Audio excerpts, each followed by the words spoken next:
Cuando hace ya un año atrás se me presentó la posibilidad de ir a Israel, el pastor David me animó a poder compartir con ustedes, con otros, lo que iba a ser la experiencia de estar en este país. Y de verdad estoy muy agradecido por la oportunidad que Dios me dio. Estoy también muy agradecido por todos ustedes quienes participaron conmigo, bendiciéndome a través de sus oraciones, con sus saludos y con el apoyo económico. Y les puedo asegurar, hermanos, que aprendí muchísimo. Fue de mucha bendición estar allá. Y si lo pongo en un plano ilustrativo, algo metafórico, diría entonces que recibí ríos de información, ríos de bendición. Pero yo no quiero quedarme solo con esa bendición para mí, sino que, haciendo caso al consejo de mi pastor David, me gustaría el día de hoy compartir con ustedes algunas de las lecciones que pude aprender estando allá. Y es por esta razón que traje conmigo mi cuaderno de apuntes. Claro que esta es una versión mucho más digital, pero en fin, es este el cuaderno de apuntes con el cual quiero invitarles a ustedes a viajar a Israel y contemplar, obviamente, algunas cosas que no podemos ver a través del papel de nuestras Biblias. De hecho, mi deseo es que nosotros estudiemos las Escrituras y complementemos la verdad de la Biblia con geografía, también con algo de arqueología. Eso es lo que el día de hoy quiero compartir con ustedes. Ahora, antes de comenzar, me gustaría explicar un poco de la geografía de Israel en los tiempos de Jesús. Yo sé que a veces no nos dedicamos a considerar la geografía de Israel, pero creo que es bueno para poder entender bien algunas cosas que quiero destacar. Así que en pantalla nosotros vamos a ver un mapa, el mapa que ustedes probablemente tengan al final de sus Biblias, un mapa de Israel. Y lo primero que vamos a identificar es lo que está al lado oeste de Israel, que es el mar Mediterráneo. Esa gran mancha azul es el mar Mediterráneo. De hecho, dibujé allí un barco para que ustedes lo puedan recordar. El mar Mediterráneo es un mar salado, es un mar de aguas tibias, es un mar cristalino, ideal para los bautismos del próximo año. Así que si alguien quiere bautizarse, no, es una broma, pero de verdad es un mar muy agradable. Nosotros también tenemos un precioso mar, pero el mar Mediterráneo es aún mucho más agradable. También, siguiendo con el mapa, podemos ver allá arriba, en el norte de Israel, un gran lago que se llama el Mar de Galilea. El Mar de Galilea. Este es un lago, como diríamos nosotros, por las dimensiones. Es un lago de agua dulce y que se alimenta por el río Jordán, principalmente. Hay 3 ríos que lo alimentan, pero principalmente es el río Jordán que alimenta este mar. Otro dato importante de este mar es que está a menos 260 metros bajo el nivel del mar. Nosotros estamos al nivel 0 porque el mar está allí.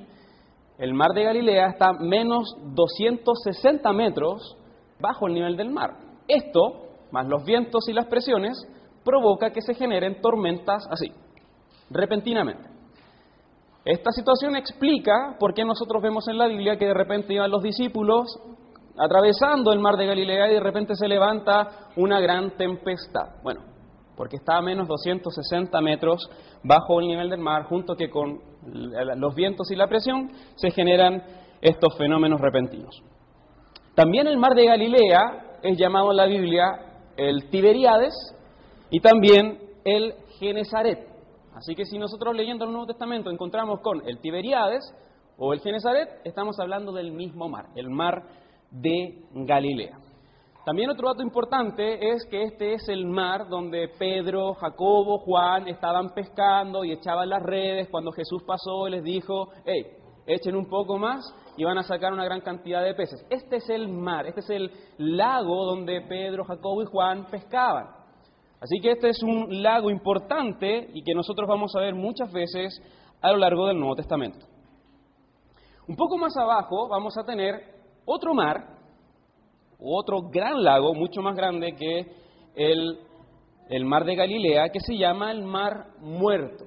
Este mar también es alimentado por el río Jordán.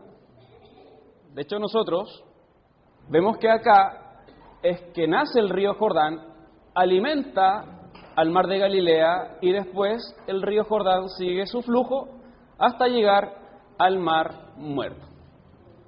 Entonces, el Mar Muerto también se alimenta del río Jordán. La diferencia con el mar de Galilea es que el Mar Muerto es un mar salado, hipersalado.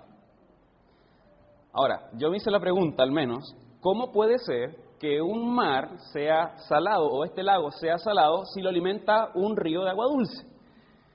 Es una buena pregunta. Bueno, la respuesta está en que el río arrastra los minerales, arrastra la salinidad de la tierra y todo se acumula en este mar que no entrega agua. Esta también es una gran diferencia con el mar de Galilea. El Mar Muerto no entrega agua. No hay ningún río que siga a continuación. Todo queda allí, todo se acumula hasta que se evapora. Y a medida que se va evaporando, entonces el agua va aumentando su nivel de sal. Y pensando en esto, yo quisiera hacer una pequeña ilustración. Ustedes saben, hermanos, que nosotros como creyentes siempre estamos recibiendo información. Estamos siendo edificados, estamos aprendiendo, estamos leyendo la Biblia, estamos escuchando a alguien que nos enseña. De alguna u otra manera, todos nosotros estamos siendo instruidos bíblicamente. Ahora la pregunta es, ¿qué debemos hacer con esa información? ¿Debemos acumularla? No, ¿qué debemos hacer? Entregarla. Y en ese sentido, nosotros diríamos que los creyentes tenemos que ser como el mar de Galilea. Porque recibimos información, recibimos bendiciones y a la vez tenemos que entregar.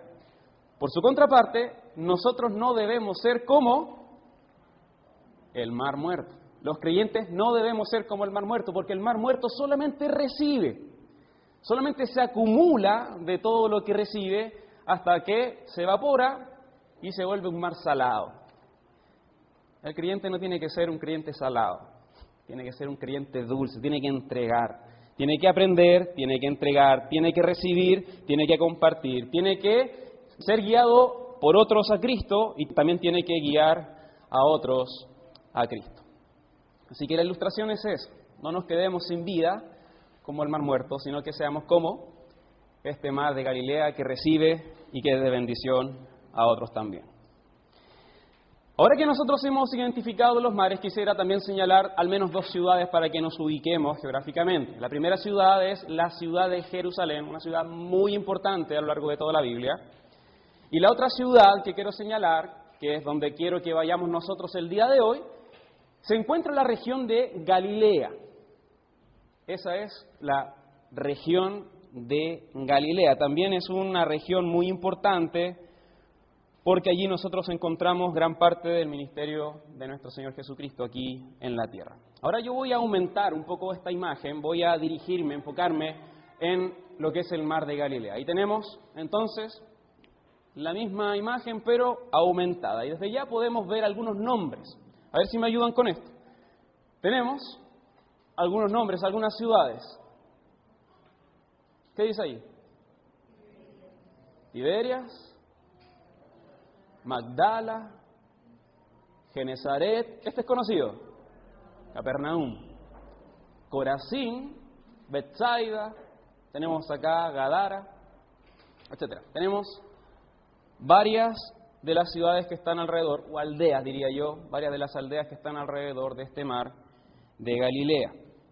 Ahora, también encontramos en el mar de Galilea dos Galileas. Tenemos la Galilea de los gentiles y la Galilea de los judíos. ¿Cuál es la gran diferencia entre ellas dos? Es sencilla. Los judíos vivían en la Galilea de los judíos y los gentiles, los samaritanos, los que no eran judíos, vivían en la Galilea de los gentiles. Y voy a señalar en un círculo más o menos dónde estaba la Galilea de los judíos. Entonces ustedes pueden ver que dentro de la Galilea de los judíos encontramos a la aldea o a la ciudad de Magdala, Genesaret, Capernaum, Corazín, entre otros. Ahora, yo quisiera que nosotros veamos con una imagen real este sector de la Galilea de los judíos Pero para ello vamos a tener que subir a un cerro, ¿ya? Así que yo les voy a invitar a subir un cerro, que es el Monte Arbel, es un monte que se ubica más o menos allí. Magdala está a los pies de este monte, es bien alto, y de hecho si nosotros tomamos una foto de este monte desde el mar de Galilea, entonces diríamos que es ese, ¿ya?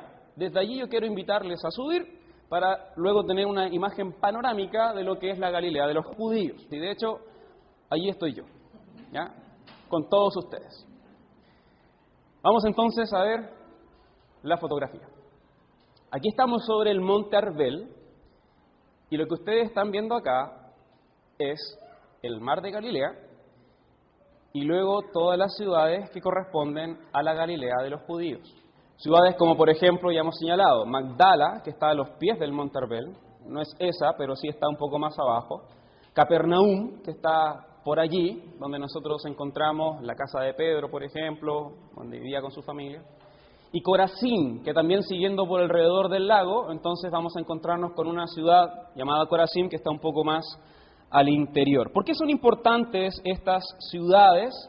Bueno, porque en la Biblia nosotros vemos que es aquí donde Jesús realizó gran parte de su ministerio. Fue en la región de Galilea y en el sector de los gentiles principalmente que Jesús anduvo predicando, enseñando, como leemos nosotros, por ejemplo, en Mateo capítulo 4, versículo 23, que dice: y recorrió Jesús toda Galilea enseñando en las sinagogas de ellos. Nosotros sabemos que Jesús recorría la Galilea de los judíos porque enseñaba en las sinagogas, y los gentiles no tenían sinagogas, sí los judíos. Entonces dice el versículo: y recorrió Jesús toda Galilea enseñando en las sinagogas de ellos y predicando el evangelio del reino y sanando toda enfermedad y toda dolencia en el pueblo. Ahora, hay otra cosa más que hizo Jesús en esta región, además de predicar el evangelio, además de hacer milagros, y es lo siguiente: Jesús oraba en los montes. Jesús buscaba lugares desiertos donde él podía orar. Y si esta, hermanos, era una práctica común de Jesús, entonces podemos suponer que este monte, el Monte Arbel, es donde Jesús también pasó algunas mañanas, algunas noches, orando a Dios. Sobre este lugar. Claro que hay algo de la geografía que ha cambiado desde los tiempos de Jesús, pero la ubicación es la misma. Sobre estos montes el Señor andaba. Ahora vamos a volver a la imagen panorámica desde el Monte Arbel, viendo el mar de Galilea, para poder viajar ahora hasta Corazín. Quisiera que vayamos ahora a Corazín, una aldea, una ciudad que se ubicaba en la región de la Galilea de los judíos. Ahora, ¿qué nosotros sabemos de Corazín? ¿Qué es lo que ustedes saben de Corazín? ¿Habían escuchado antes a este pueblo, a esta pequeña aldea? Es más común escuchar acerca de Capernaum. Tenemos muchos versículos que hablan acerca de Capernaum, pero de Corazín tenemos tan solo dos pasajes. Uno se encuentra en Lucas y el otro se encuentra en Mateo. Y de hecho, lo que sabemos de Corazín, bíblicamente hablando, es que Jesús hizo muchos milagros allí, predicó el evangelio, pero a pesar de todo las personas no quisieron arrepentirse. Eso es lo que sabemos de Corazín. Las personas no quisieron arrepentirse de verdad ni creer en Jesús. Y eso es lo que la Biblia nos da testimonio a nosotros, de que muchos fueron sanados. Jesús hizo milagros, Jesús entró en su sinagoga, pero las personas de allí no quisieron creer. Eso es lo que sabemos según las Escrituras. Ahora yo quisiera complementar esta información mencionando algunas cosas desde la perspectiva arqueológica y también geográfica. Sabemos ya que Corazín se encontraba en el sector de los judíos, en la Galilea de los judíos. ¿Cómo lo sabemos? Porque desde el Monte Arbel podemos ver toda esa sección, esa región.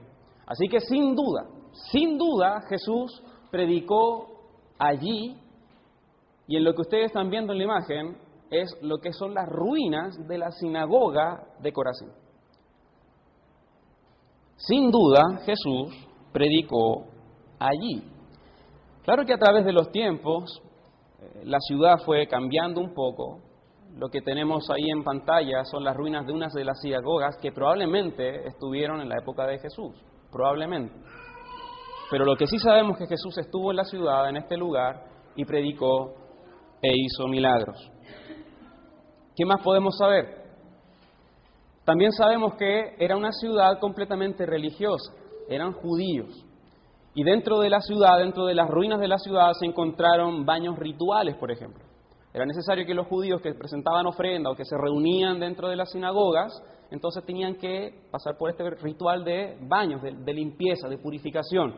También se encontró algo que es muy interesante, lo que es la cátedra de Moisés. Es una silla especial que usaban los fariseos, los escribas, para enseñar las Escrituras, que se ubicaba dentro de la sinagoga de Corazín. A propósito, una sinagoga es un lugar especial donde los judíos se reunían a estudiar la Biblia, a estudiar la ley, el Antiguo Testamento. Y la cátedra de Moisés era un asiento especial, un asiento de autoridad donde los fariseos principalmente y los escribas se sentaban y enseñaban. Entonces estamos hablando de que Corazín era una ciudad religiosa. Tenían baños rituales, tenían una sinagoga, tenían un lugar, una silla que utilizaban para enseñar las Escrituras con autoridad. Además se encontró también decoraciones judías en los dinteles, en los muros. Así que sabemos que era una ciudad religiosa, era una ciudad de judíos, por las razones que ya he mencionado. Ahora la pregunta es, ¿será todo esto suficiente para que ellos se arrepientan y crean en el Señor? ¿Fue suficiente? Vamos a leer uno de los fragmentos, uno de los versículos que nos habla de esta ciudad, que se encuentra en Mateo capítulo 11 y versículo 20 al 22. Dice así el versículo 20, entonces Jesús, está hablando Jesús, entonces comenzó a reconvenir a las ciudades en las cuales había hecho muchos de sus milagros, porque no se habían arrepentido, diciendo, ¡ay de ti Corazín! ¡Ay de ti Betsaida! Porque si en Tiro y en Sidón se hubieran hecho los milagros que se han hecho en vosotras, tiempo ha que se hubieran arrepentido en silicio y en ceniza. Por tanto os digo que en el día del juicio será más tolerable el castigo para Tiro y para Sidón que para vosotras. El Señor Jesucristo aquí estaba regañando a esta ciudad porque se habían hecho muchos milagros, se había predicado el Evangelio, pero ellas no quisieron arrepentirse. Entonces, ante la pregunta, ¿fue todo eso que tenía la ciudad suficiente para que se arrepintieran y creyeran en el Señor? La respuesta es no. A pesar de tener una sinagoga, a pesar de tener baños rituales de purificación, a pesar de tener la cátedra de Moisés o la silla de Moisés, no fue suficiente. Entonces la pregunta es, ¿qué pasó? ¿Qué pasó? ¿Acaso no tenían todo lo necesario para agradar a Dios? Y ciertamente tenían todo lo necesario. Cumplían, en cierto sentido, la ley de Dios, teniendo una sinagoga, teniendo un lugar para reunirse, tenían la ley, se enseñaba la ley con autoridad. Entonces, ¿qué pasó? ¿Por qué no se arrepintieron? Vamos a leer otro texto. De los dos textos que hablan acerca de Corazín, este es el segundo, Lucas capítulo 10. Hablando dentro del mismo contexto, Jesús dijo, el que a vosotros oye, a mí me oye, y el que a vosotros desecha, a mí me desecha, y el que me desecha a mí, desecha al que me envió. Hermanos, a pesar de todos los milagros, a pesar de todas las cosas que hizo Jesús en esta ciudad, las personas de Corazín no quisieron oír a la palabra de Dios, no quisieron oír las enseñanzas de Jesús y por lo tanto desecharon a Dios. Eso es lo que Jesús está diciendo. Le desecharon a Él y desecharon a Dios. Eso lo sabemos porque Jesús da testimonio acerca de eso y no lo ponemos en duda. Pero quiero que vean lo siguiente, que también nos habla de este rechazo de esta ciudad a quién fue Jesús y sus enseñanzas.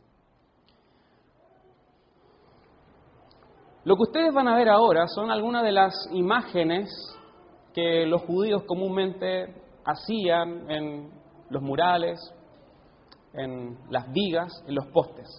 Esta era una práctica común. También lo tenían los griegos y también lo tenían los paganos. Decoraban la sinagoga con imágenes.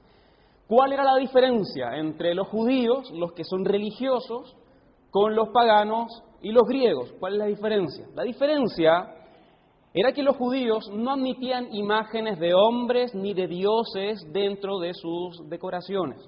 ¿Por qué? Porque Dios dijo: no te harás imagen, ni tendrás dioses delante de mí. Entonces los judíos no admitían, de acuerdo a su religión, imágenes dentro de sus sinagogas. Ahora miren lo que se encontró en uno de los pilares que formaban parte de esta sinagoga de los judíos de Corazín, religiosos de esta ciudad. Se encontró una imagen, un rostro de una mujer. Y más que una mujer, era la imagen de el monstruo de la mitología griega llamada Medusa. Medusa era parte de la mitología de los griegos.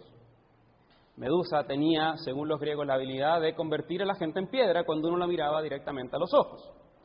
Hasta que viene alguien dentro de la mitología de los griegos y le corta la cabeza y lo pone en un escudo y sirvió la imagen de Medusa como algo para espantar el mal. Eso después adquirió esa tradición. Y dentro de la sinagoga de los judíos encontramos esta decoración. Ahora, ¿por qué les muestro esto? Les muestro esto porque quiero reforzar que los judíos de Corazín, a pesar de todo lo que vieron, a pesar de todo lo que escucharon, a pesar de los milagros que hizo Jesús, ellos no obedecieron la voz de Jesús. Desecharon la voz de los discípulos de Jesús, desecharon a Jesús mismo y también a Dios mismo, pero sí admitieron imágenes dentro de este lugar, que era el lugar donde ellos se juntaban a escuchar la palabra de Dios. Ahora, no sabemos si esta imagen fue tallada antes o después de la reprensión de Jesús, no lo sabemos. Pero algo sí es cierto, y no cambia el hecho de que Jesús pronunciara este ay por esta ciudad, porque a pesar de todo lo que ellos habían vivido, ellos no quisieron arrepentirse ni creer en Dios. Vamos a leer nuevamente el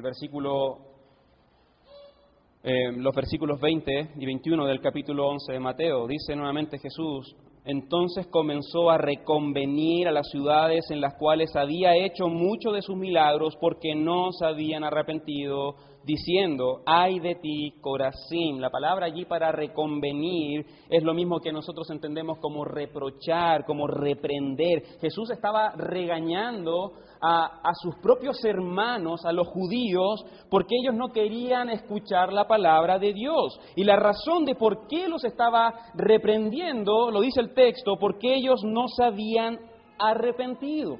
Y la expresión para arrepentimiento, como ya hemos sido enseñados, tiene que ver con un cambio total en cuanto al pecado, un cambio total de mente en cuanto al pecado y de relación con el pecado. Es un cambio completo en la vida del hombre para volverse en fe y en obediencia a Dios. Eso es lo que estas personas, estos judíos, no quisieron hacer cuando Jesús fue con la palabra de Dios. Y después añade Jesús: ellos son responsables de su castigo, y su castigo va a ser mayor que en Tiro y en Sidón, que no se hicieron todos los milagros que sí se hicieron en Corazín. Hermanos, lo que estoy intentando decir y lo que estoy intentando hacer es que ustedes puedan también ver la condición espiritual que tenían estos judíos de la ciudad de Corazín. Tenían una sinagoga, tenían baños rituales, tenían la cátedra de Moisés, tenían los rollos de la ley, Sin embargo, rechazaron la voz de Jesús y admitieron imágenes dentro de su lugar de culto. De esto nosotros podemos aprender varias lecciones. Y quisiera que pensemos en algunas de las lecciones que nosotros podemos aprender. En primer lugar, una vida religiosa no es señal de verdadero arrepentimiento. En Corazín había de todo, excepto un corazón contrito y humillado, dispuesto a obedecer a Dios. Hermanos, cuidado con aparentar esta vida de piedad, esta vida de religiosidad. Tengamos por seguros que venir a la iglesia no nos hace mejor que los de Corazín. Tengamos por seguros que tener 2, 3 Biblias de diferentes versiones en nuestras casas no nos hace mejor que los de Corazín. Tengamos por seguros que cantar de pie o cantar sentados o cantar con una guitarra o con un órgano no nos hacen mejores que los de Corazín. Cuidado con una vida religiosa, porque esta no es señal de verdadero arrepentimiento. Oremos y por lo tanto escudriñemos nuestros corazones a ver si estamos obedeciendo la palabra de Jesús, si estamos rechazando la voz de Jesús o si estamos rechazando la voz de Dios o si estamos admitiendo y obedeciendo y arrepintiéndonos verdaderamente para ir en fe y obediencia a Dios y lo que Él ha dicho en su palabra. En segundo lugar, también podemos ver en Mateo capítulo 11 que Jesús claramente señala la responsabilidad de los hombres por su falta de arrepentimiento. Y esto es algo importante. Los hombres son responsables por su no arrepentimiento y por lo tanto van a ser juzgados. Los hombres son responsables y van a ser juzgados por sus actos. No es por culpa de donde yo vivo, no es por culpa de la ciudad donde estoy, no es por culpa de la crisis social, no es por culpa de mis padres, no es por culpa de mis vecinos. Hermanos, visitas, ustedes y yo somos responsables de nuestro rechazo a Dios. Y por lo tanto, si nosotros rechazamos a Dios y no obedecemos, entonces o vamos a recibir corrección o vamos a recibir juicio. Procuremos entonces, arrepentirnos verdaderamente. Este era el mensaje de Jesús, arrepentidos y creed en Dios. En tercer lugar, ya lo hemos mencionado, Jesús es claro en decir que rechazarla a Él es rechazar a Dios. Y rechazar a aquel que habla acerca de Dios o habla acerca de Jesús no es rechazar a la persona misma, sino rechazar a Jesús y a Dios. Como dijo Jesús, siéntanse dignos de padecer por mi nombre. No es a ustedes quienes se están rechazando, es a mí, es a Dios, es a Jesús. Y por otro lado, nosotros tenemos que recibir la palabra de Jesús, obedecerla, no ser como los judíos de Corazín. En cuarto lugar, quisiera que pensemos en esta pregunta. ¿Cuál es el límite entre decoración y adoración? ¿Cuál es el límite entre decoración y adoración? Ustedes recuerdan que los de Corazín hicieron imágenes dentro de sus sinagogas. Bueno, esta pregunta nos la hizo el guía cuando nosotros estábamos allí en la sinagoga. Nos preguntó, ¿cuál es el límite entre la decoración y adoración? Y nos hizo esta pregunta porque hay quienes piensan que esta imagen de Medusa en la sinagoga era simplemente decoración. No tenía un trasfondo religioso. Alguien dijo, bueno, vamos a hacer una imagen dentro y le pareció lindo hacer la imagen de Medusa. Eso es lo que algunos creen. Y puede ser. Puede ser que ese judío dijo, miren, ¿sabe qué? Yo tengo un amigo griego y me prestó esta imagen, ¿qué les parece? E hizo la imagen. Puede ser. Pero la pregunta es, ¿lo entendieron así las generaciones posteriores? Quizás esa persona, ese judío dijo, esto no tiene nada que ver con nosotros, es solo una imagen de la mitología, ni siquiera está vivo. Pero la pregunta es, ¿lo entendió así su hijo? ¿Lo entendió así su nieto? cuando entraban en la sinagoga y veían esa imagen? ¿O empezaron a pensar de que eso también era parte de la religión que ellos seguían? Hermanos, yo quiero que ustedes piensen, que conversen quizás en sus casas. Esa es la idea de la pregunta. ¿Cuál es el límite entre decoración y adoración? ¿Qué es lo que ustedes hacen como familia? ¿Qué es lo que nuestros hijos pintan? ¿Qué es lo que nosotros permitimos que ellos dibujen? ¿Cómo nosotros decoramos nuestras casas? Asegurémonos que lo que comenzó como decoración no termine siendo adoración y por lo tanto idolatría. Y se viene una fecha donde es muy fácil confundir estas cosas, ¿no? La Navidad.